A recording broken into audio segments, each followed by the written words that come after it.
Morning दोस्तों, ETS के नए सेशन में आपका स्वागत है।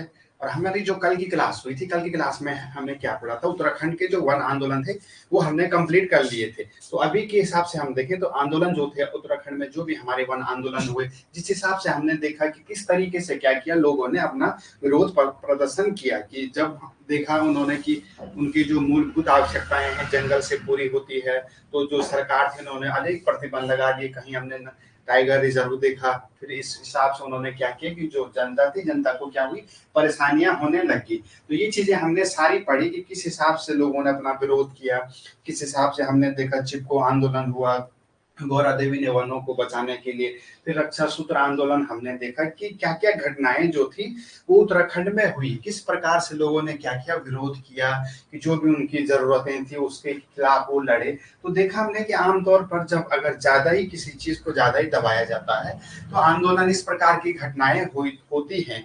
इसी क्रम में क्या, जब भारत में आजादी का वो माहौल चल रहा था, 1857 की क्रांति हमने देखी, उसके बाद जब हमने देखा कि उत्तराखंड में भी ऐसे छोटे छोटे कई जो थे हमारे जो पर्सनल, जो मतलब लोकल मुद्दे थे, अगर उनमें हम चर्चा करें तो जब देश में हमने देखा कि ये असहयोग आंदोलन, सविनय अवज्ञा आंदोलन चला, स्वदेश आंदोलन चला, जितने भी आंदोलन चलाए जो, तो उसी समय क्या हुआ कि उत्तराखंड में भी कुछ ऐसे आंदोलन चले।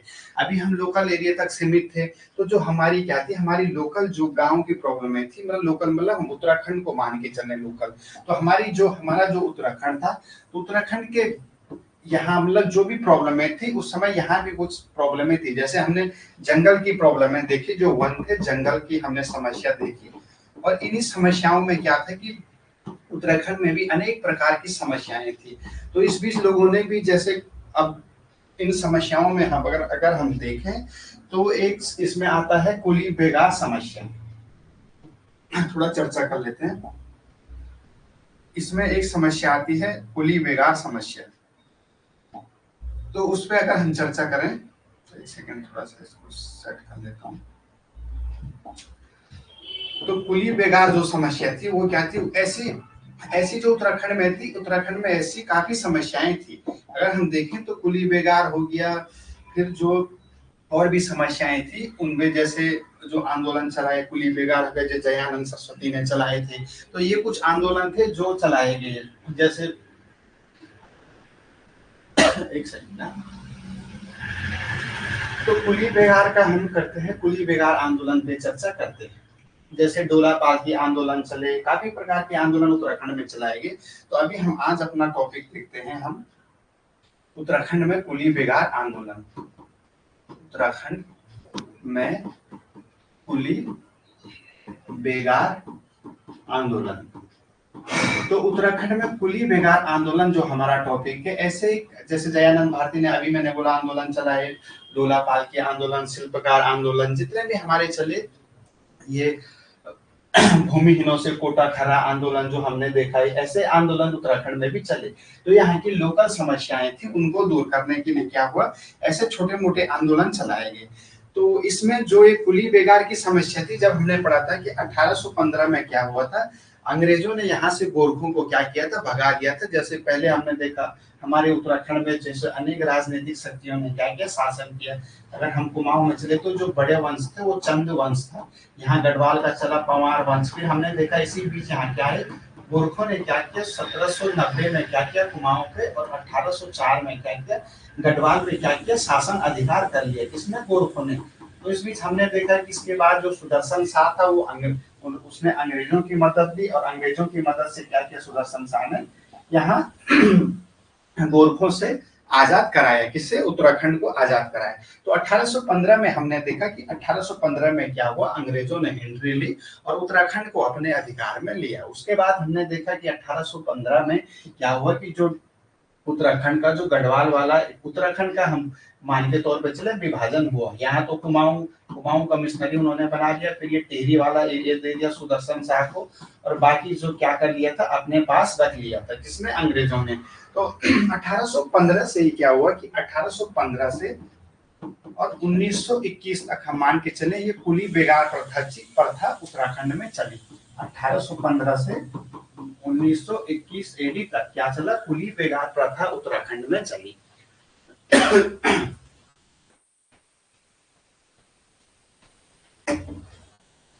तो अगर कुली बेगार, इसी से कुली शब्द से अगर हम इसका अंदाजा लगे तो कुली शब्द का अर्थ है कि काम करने वाला, सामान इधर से उधर ले जाने वाला। तो इसी हिसाब से हम देखें तो कुली बेगार आंदोलन के बारे में अगर हम देखें तो 1815 से इसका अगर टाइम पीरियड हम देखें तो 1815 से 1921 तक ये क्या किया, उत्तराखंड में चला। तो जैसे अंग्रेजों ने एंट्री ली उत्तराखंड में 1815 में, तो उन्हीं की शुरुआत के साथ ये कुली बेगार जो था, कुली जो प्रथा थी वो क्या हुई, ये शुरू हो गए। जैसे ही अंग्रेज उत्तराखंड में आते थे, उत्तराखंड हमने देखा नैनीताल हो गया, मसूरी हो गया, अल्मोड़ा वाला जो एरिया हो गया, तो इस ये जो एरिया थे ये क्या थे, घूमने के लिए, पर्यटन के लिए ये अच्छे थे। तो अंग्रेज आते थे उस समय सामान ले जाने के लिए, ये क्या करते थे, फिर यहाँ के जो लोकल लोग रहते थे उनको बोलते थे, जैसे उन्होंने यहाँ से सामान इधर उधर ले जाना। तो ये तीन प्रकार से ये कुली जो आंदोलन था, 3 प्रकार से ये कुली बेगार होता था। कुली बेगार, कुली उतार और कुली बर्दाश्त इसमें होता था। कुली बेगार, कुली उतार और कुली बर्दाश्त। तो ये 3 प्रकार से ये क्या करते थे, ये लेते थे। कुली, इसमें क्या होता था, कुली बेगार में क्या होता है, निःशुल्क इनके काम करने होते थे। जैसे ये आ गया निःशुल्क, इसका क्या करना, जो भी इसके लिए कार्य करने, जो इसने बोला, जो जैसे अंग्रेज आ गए तो जो उन्होंने बोला वो निःशुल्क कार्य होता था। जैसे सामान यहाँ से वहां ले जाना, तो इसमें निःशुल्क होता था। जैसे अंग्रेज आया, अधिकारी आए, लोगों को पता चल गया है आइए, उनके सामान यहाँ से वहां ले जाना, जो वो बोले निःशुल्क। इसमें थोड़ा बहुत क्या करते थे, थोड़ा बहुत पैसे दे देते कुली उतार में। और कुली बर्दाश्त में तो इसमें ये थोड़ा बहुत क्या करते थे, थोड़ा पैसा दे देते थे, थोड़ा सा जो उनकी मर्जी, जैसे 50 रुपए का काम किया, यहाँ से वहां सामान लेगा तो उनकी मर्जी, वो 5 रुपए दे, 2 रुपए दे, 10 रुपए दे, तो वो अपने हिसाब से क्या करते थे, थोड़ा बहुत पैसा दे देते थे। इसमें तो क्या होता था कि जैसे कोई अंग्रेज या अधिकारी आ गया तो उसका सामान भी ले जाना, जब तक जैसे उसकी फैमिली आ गई कहीं घूमने, तो उस गांव वालों की जिम्मेदारी होती थी कि सारा उसकी देखभाल करे, उसके साथ घूमे, जहाँ उसको जाना वहां ले जाए, उसका सामान, उसकी सारी व्यवस्था करे, यहाँ तक कि खाने पीने जो भी उनकी जो होती थी उसकी व्यवस्था भी गांव वालों को करनी पड़ती थी। तो धीरे धीरे क्या हुआ कि ये जो कुली बेगार समस्या थी ये बड़ी होने लगी।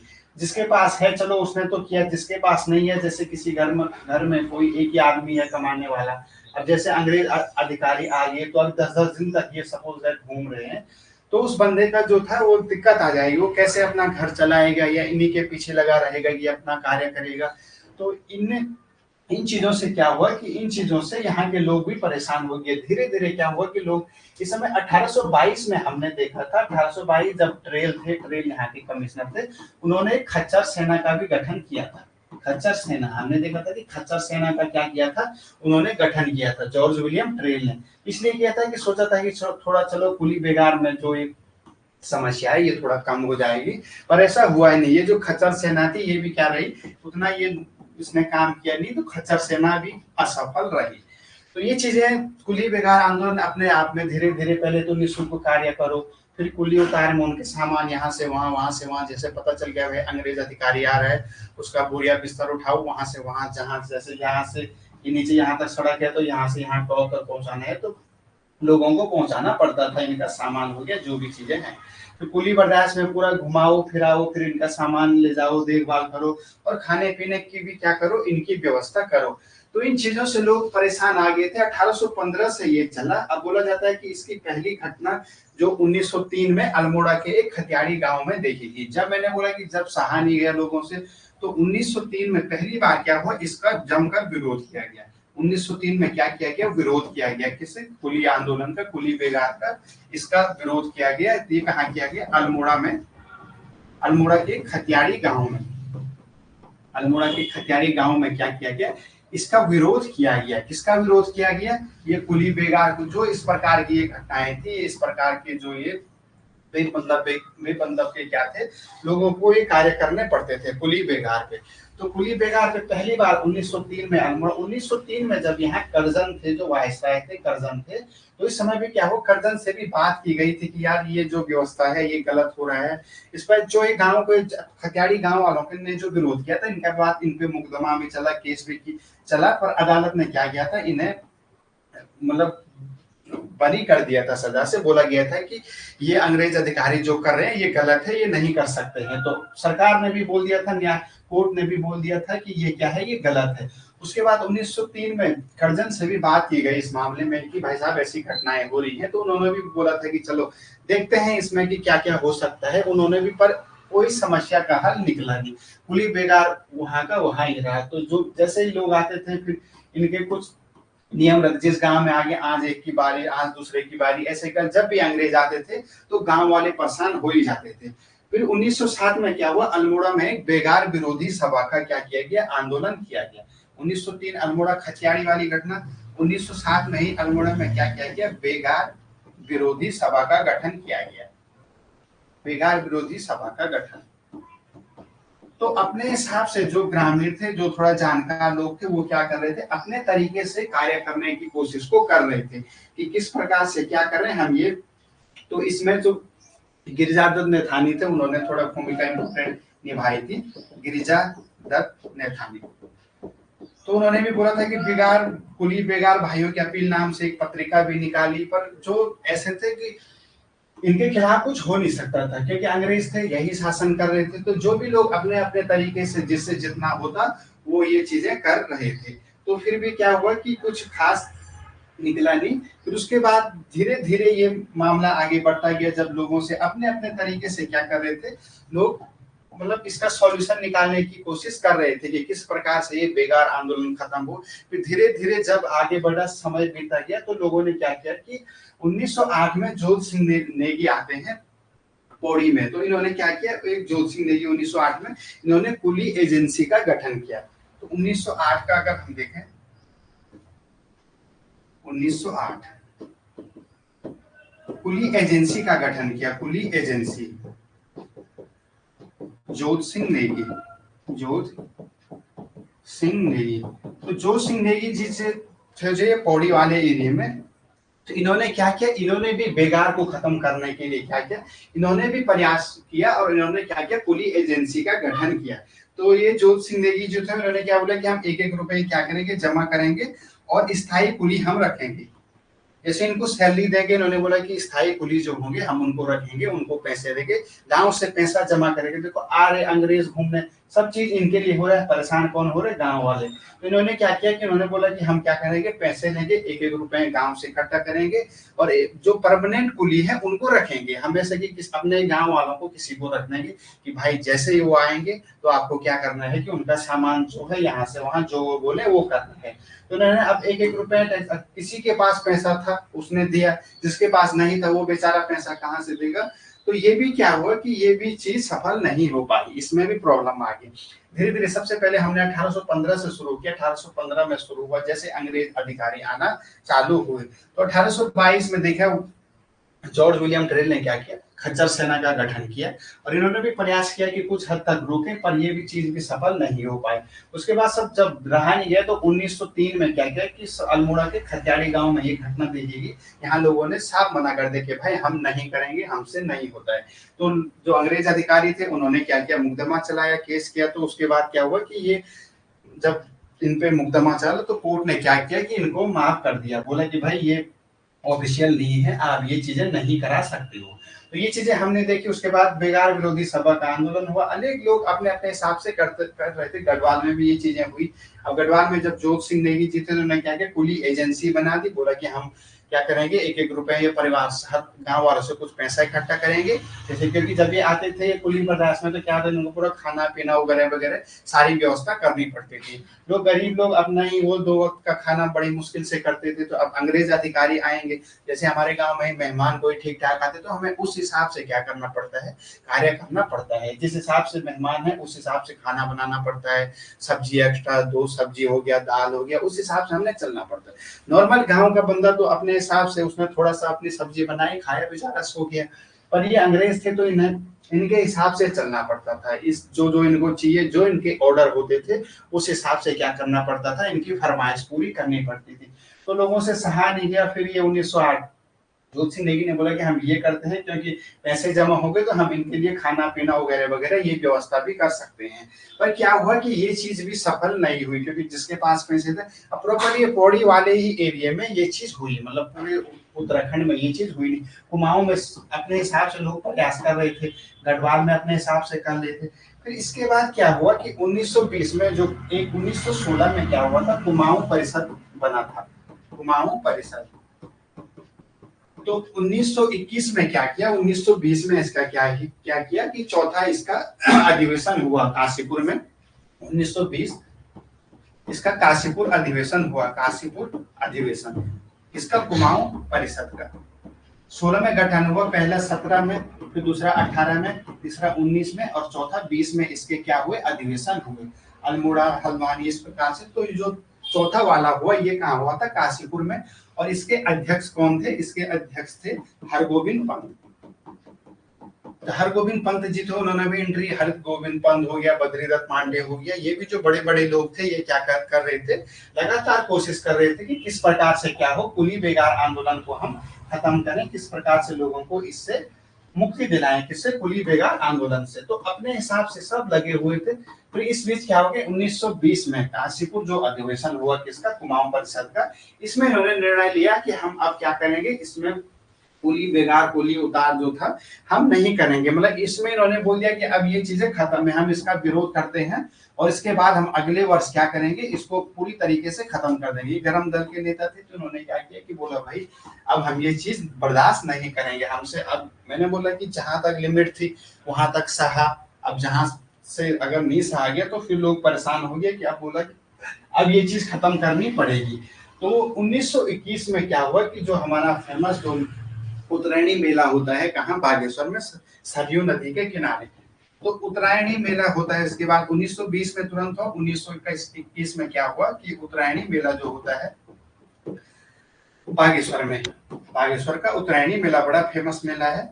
तो बागेश्वर का जो उत्तरायणी मेला था, इसमें क्या किया कि इन्होंने अब पहले ही डिसाइड कर लिया था 1920 में कि हम अगले साल या हम जल्दी से जल्दी क्या करेंगे, ये चीज खत्म करेंगे, कुली बेगार हमें क्या करना, नहीं देना है, हमें इसको खत्म करना है। तो 1921 में क्या हुआ कि इस दिन जो बद्रीदत्त पांडे, हरगोविंद पंत, चिरंजी लाल, इस समय हम देखें 13 जनवरी को क्या हुआ, 13 जनवरी को जब मेला चल रहा था, 13 जनवरी 1921 को, तो 13 जनवरी 1921 को जब मेला था तो इसमें पहुंच गए बद्रीदत्त पांडे,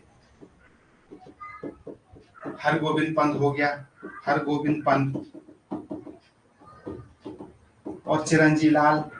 तो ये कुछ बड़े बड़े नाम थे, बड़े बड़े नेता थे। तो इन्होंने क्या किया, ये पहुंच गए, इन्होंने भाषण देना चालू कर दिया। पहले हरगोविंद पंत जी थे, उन्होंने भाषण दिया कि बोला भाई ये चीज बेकार है, जो ये चीज हो रही है ये अच्छी नहीं है। फिर इसके बाद धीरे धीरे क्या कि 13 जनवरी को जब इन्होंने भाषण दिया अच्छे तौर पर, तो कुछ लोग, जैसे लोगों ने सुना कि इन्होंने ऐसे भाषण दिए कि दिल को छूने वाले भाषण, बोला कि हमें इस तरीके से दबाया जा रहा है, मतलब को हमें कुली बेकार देना पड़ रहा है, कुली उतार करना पड़ रहा है, कुली बर्दाश्त तो और भी बेकार था, उसमें खाने की भी व्यवस्था करो, रहने की व्यवस्था करो, जब तक वो घूम रहे उनके पीछे पीछे लगे रहो। तो ये सारी चीजें जब हुई तो लोगों के बीच में क्या हुआ कि कुछ लोग ऐसे थे कि वो जाग गए, उनके क्या हुआ कि उनमें आगे कि हाँ भाई ये गलत हो रहा है। जैसे साथ में बोलते हैं कि एक साथ बैठ के ये यहाँ प्रदर्शन करने लग गए, इस आंदोलन के खिलाफ क्या करने लग गए, ये बातचीत करने लग गए कि ये चीजें गलत हैं। तो जब इन्होंने भाषण दिया धीरे धीरे क्या है कि वहीं पे क्या है, सरयू नदी है, सरयू नदी के ही किनारे क्या होता है, ये मेला लगता है, उत्तरायणी मेला बागेश्वर में। तो कुछ लोगों ने जो रजिस्टर थे, इनके हिसाब किताब के रजिस्टर थे, वो क्या किया इन्होंने कि इन्होंने बोला कि जिसमें हिसाब होता था कि जैसे परिवार के हिसाब से कि कौन आदमी गया, किसने अपना कुली बर्दाश्त कर लिया है, किसने नहीं किया है, तो एक रिकॉर्ड होता था, एक रजिस्टर में ये चीजें लिखी होती थी। तो ये चीजें हमने देखी। तो इसी बीच क्या हुआ कि जब इन्होंने भाषण दिया 13 जनवरी 1921 को, तो कुछ लोगों पे जोश आ गया, कुछ लोग जाग गए और उन्होंने क्या किया, रजिस्टर अपने वही नदी में बहा दिए, सरयू नदी में फेंक दी। पर कुछ लोग थे इसमें, कुछ लोग अभी भी बचे हुए थे, एकदम से सरकार के खिलाफ नहीं लड़ सकते, जो वैसे थे गरम दल, नरम दल, हमने बोला, किसी ने तुरंत टच हो गया, उन्होंने बोला कि चलो छोड़ो यार, जो होगा देखा जाएगा। उन्होंने उठाया रजिस्टर और फेंक दिए कहाँ, बगल में सरयू नदी में। तो कुछ लोगों ने किया। फिर उसके बाद 13 जनवरी को ये घटना हुई। फिर इसके बाद 14 जनवरी को क्या हुआ, फिर से क्या हुआ कि जो हमारे बद्रीदत्त पांडे जी, इन्होंने भाषण दिया। ये बड़ा खतरनाक भाषण देते थे। तो इन्होंने क्या किया, 14 जनवरी को फिर से इन्होंने भाषण दिया और 14 जनवरी को जो जितने थे पूरे रजिस्टर जितने भी बचे थे सब लोगों ने क्या किया, सरयू में फेंक दिया। मतलब प्रॉपर तरीके से हम देखें तो 14 जनवरी 1921 को 1815 से शुरू हुआ। 1815 हम देखें 1815 से और पूर्ण तो 14 जनवरी 1921। 14 जनवरी 1921 से क्या हुआ, पूर्ण तो क्या हुआ, कुली बेगार जो आंदोलन था वो लोगों ने अपने हिसाब से खत्म कर दिया। सरकार ने इसके बाद पुष्टि की। तो सरकार ने तो पहले भी बोल दिया था कि 1903 में जब खतियाड़ी वाली घटना हुई थी तो सरकार ने वैसे भी मना कर दिया था कि ये अधिकार हमारे जो अधिकारी हैं, सरकार उन्हें ये अधिकार नहीं देती है कि वो क्या करें कि इस पे वो कुली बर्दाश्त ले। तो अंत तो परीक्षावाणी भी हम देखते हैं कि 13-14 जनवरी, तो 13-14 जनवरी इसलिए लिखा रहता था कि कुछ ने 13 जनवरी को रजिस्टर बहाए, कोई लोगों ने 14 जनवरी को बहाए। तो इसलिए 13-14 जनवरी 1921 को क्या हुआ, पूर्णतः जो कुली बेगार आंदोलन था वो क्या हुआ, खत्म हुआ। तो ये अनेक समस्याएं उत्पन्न थी, जैसे डोरापाल की आंदोलन था, ऐसे भी उत्तराखंड में जो छोटी छोटी थी वो क्या थी, वो समस्याएं थी। तो कुली बेगार एक अपने प्रकार में बड़ी समस्या थी। 1815 से शुरू हुआ और 1921 तक चली। कौन चली, कुली बेगार आंदोलन। तो ये हमने देखा, इसका थोड़ा सामने देख लिया, एक बार इस बार रिवीजन कर लेंगे। तो ये चीजें जो कुली बेगार, अब इसमें कुछ गांधी जी ने इसे क्या किया, रक्तहीन क्रांति कहा। तो कुछ कथन इसमें बोलेंगे। जो कुली बेगार आंदोलन हुआ था, कुली बेगार आंदोलन, तो हमारे जो गांधी जी थे वो देश को आजादी के लिए वो लड़ रहे थे। तो उन्होंने भी देखा कि उत्तराखंड के लोगों ने इतनी इतनी बड़ी जो थी समस्या थी अपने हिसाब से हैंडल किया और कुली बेगार आंदोलन को खत्म किया। तो गांधी जी ने इसके बारे में कहा, कुछ कथन गांधी जी ने कहा। गांधी जी ने क्या किया, रक्तपातहीन क्रांति, मतलब रक्तपातहीन क्रांति मतलब कि इसमें किसी का भी खून नहीं बहा, कुछ भी नहीं हुआ। जैसे गांधी जी का थे अहिंसा परमो धर्म, जिस हिसाब से गांधी जी चलते थे उसी हिसाब से यहाँ के भी लोग चले। अब अहिंसा का मतलब अगर देखो, अगर इसमें अगर हिंसा अगर चालू हो जाती तो उसी समय सब, अरे जैसे लोगों ने सिर्फ कुली बेगार देने से मना किया तो लोगों ने, सरकार ने क्या किया, उनपे केस, उनपे मुकदमा दर्ज हो गया तो वो तो आजीवन कारावास दे देते उनको। वो तो न्यायालय कोर्ट ने बोल दिया कि भाई ये चीजें नहीं है, ये इनका अधिकार हम लोगों को नहीं देते हैं, अपनी सरकार को नहीं देते अधिकारियों को कि वो बिना मतलब के क्या लें, बेगार लें। तो इसीलिए गांधी ने रक्तपातहीन क्रांति का, अगर इसमें लड़ाई होती तो अंग्रेज थे, सरकार उनकी थी, वो अंदर डाल देते बद्रीदत्त पांडे, हरगोविंद पंत, तो फिर ये चीजें वहीं की वहीं रहती। तो गांधी जी का जो ये फॉर्मूला था कि अब आराम से, जैसे सविनय अवज्ञा आंदोलन चला कि आराम से भाई साहब हाथ जोड़ के, मेरी बस की नहीं है, हमसे नहीं होता। अपने नॉर्मली उन्होंने हड़ताल की, किसी को मारा पीटा नहीं, और नॉर्मली तरीके से क्या किया, कुली बेगार आंदोलन का क्या किया, अंत किया 14 जनवरी 1921 को। तो गांधी जी ने इसको नाम दिया रक्तपातहीन क्रांति, मतलब किसी का खून नहीं बहा, कुछ नहीं हुआ, और एक इतने बड़े आंदोलन, इतनी बड़ी जो प्रथा थी उसका अंत हो गया। और स्वामी सत्यदेव ने भी क्या किया, असहयोग की पहली ईंट, स्वामी सत्यदेव आते हैं, उन्होंने क्या किया, उन्होंने भी इसको बोले असहयोग की पहली ईंट कहा, असहयोग की पहली ईंट। तो असहयोग की पहली ईंट कहा, किसने कहा, हमारे स्वामी सत्यदेव जी ने कहा। और गांधी जी ने क्या कहा, गांधी जी ने बोला कि भाई साहब रक्तपातहीन क्रांति, किसके बारे में, कुली बेगार आंदोलन के बारे में। तो किस प्रकार से हमने देखा उत्तराखंड में भी धीरे धीरे वहां देश आजादी के जो मैटर है वो गांधी जी बड़े बड़े सॉल्व कर रहे थे। यही उत्तराखंड के जो लोग थे, यहाँ जो वन समस्याएं थी, वन समस्याओं के विरुद्ध भी काफी बड़े जो यहाँ थे, सरकार ने अनेक कानून बनाए थे, उनके बारे में देखेंगे। तो इस बीच जो पहला कुली बेगार जो आंदोलन था, उत्तराखंड की जो एक बहुत बड़ी समस्या थी, उसका क्या हुआ, अंत हुआ। ऐसे ही धीरे धीरे हम देखेंगे उत्तराखंड में क्या क्या चीजें हुई। एक जब अगला हम टॉपिक देख लेते हैं, एक पेशावर कांड की घटना है उत्तराखंड में, क्या है, पेशावर कांड। ये उत्तराखंड से रिलेट इसलिए है कि इसके जो सेना नायक थे वो कौन थे, वीर चंद्र सिंह गढ़वाली, वीर चंद्र सिंह गढ़वाली। तो इसकी थोड़ी सी पृष्ठभूमि देख लेते हैं कि जब गांधी जी ने क्या किया था, नमक आंदोलन चालू किया था, नमक आंदोलन। तो 12 मार्च 1930 से क्या किया था, 12 मार्च 1930 से ये शुरू किया था और 5 अप्रैल तक ये शुरू हुआ था नमक आंदोलन। जब बोला गया था, गांधी जी ने बोला कि क्या करेंगे, अब हम दूसरा एक पेशावर कांड की जो घटना है, छोटी छोटी घटनाएं जो उत्तराखंड में हुई थी उन पे हम चर्चा करते हैं। तो इसी क्रम में एक आता है